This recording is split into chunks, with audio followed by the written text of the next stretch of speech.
Men's 400, I had to do a reaction video for this one. I think this is going to come down to the guys that have been putting together the consistent 43s. I think it's going to be a fast final for sure with all of that considered. Now the question is, can Michael Norman get into the mix? He's one of those guys that has not run 43 this season. 44.10 in his heat race. But when you got guys like Karani James that can throw down a 43.78 in the semifinals, that's going to be tough to beat. Now, running that hard in the semi raises a very important question. That is, how do you run the semi?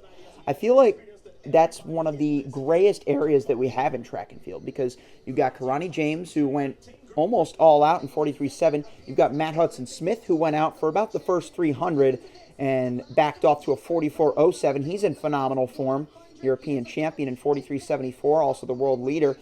And then you've got guys that just go for a PR in the semi, like Zambia's Muzala Samukanga, 43.81 for him. Let's see how much he has left. Lane 7, not a terrible draw, but this is my pick for the gold. Quincy Hall, who kind of did something a little bit in between what Karani James and Matthew Hudson-Smith did in his semifinal. He ran, I'd say, about the first 350 hard, and then he just strided it out, eased off, and ran a brilliant race. He's absolutely in shape to PR.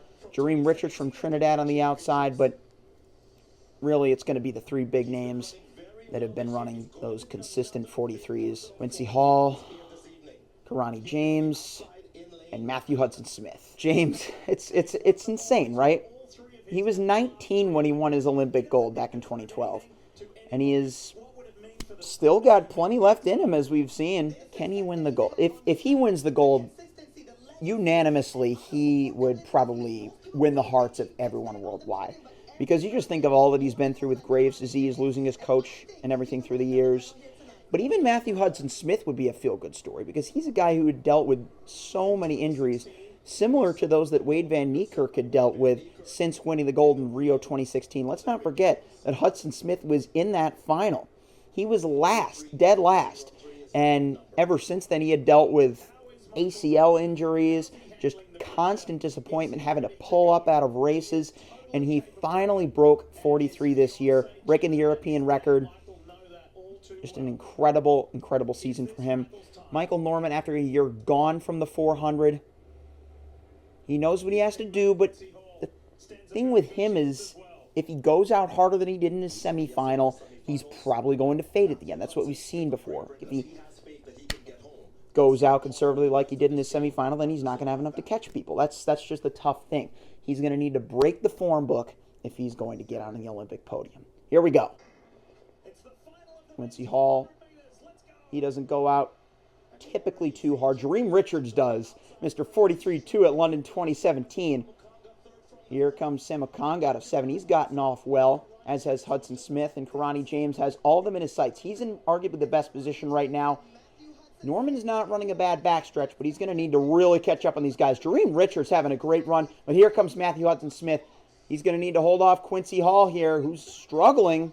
Looks like I might be wrong once again, but here's Karani James in position. Jareem Richards on the outside. Quincy Hall, he's fighting for it. Come on, Quincy, get home, son. Prove me right, baby. Quincy Hall, let's go. Oh, 43.40. Holy moly. He was not about to let me be proven wrong once again. He was in 5th off of the turn, wasn't he? 4th or 5th. And he just... This is what I love about Quincy Hall, right? I didn't really get a chance to dive too much into this in the preview, but he is just made for this event. He has the right mentality, the right physicality, athleticism.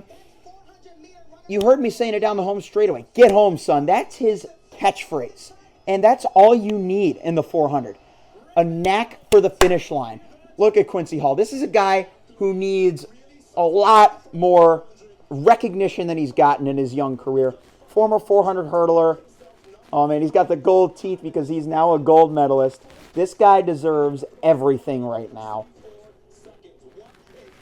Was that 5 I heard under 44 seconds? Huge respect to Samukanga, too, for getting below it once again after exhausting himself in the semifinal. I got to see those times. Come on, NBC. Show them to me. I want to see the splits because his differential from first 200 to second 200 probably hints at something really special to come. Because if we consider all-time rankings, he's now number 4 all-time. Only Butch Reynolds, Michael Johnson, and Wade Van Niekerk are ahead of him. And, of course, other performers, like Michael Johnson ran a 43.39 of his own, I think. So, that's unbelievable. 0.4 off of his PB.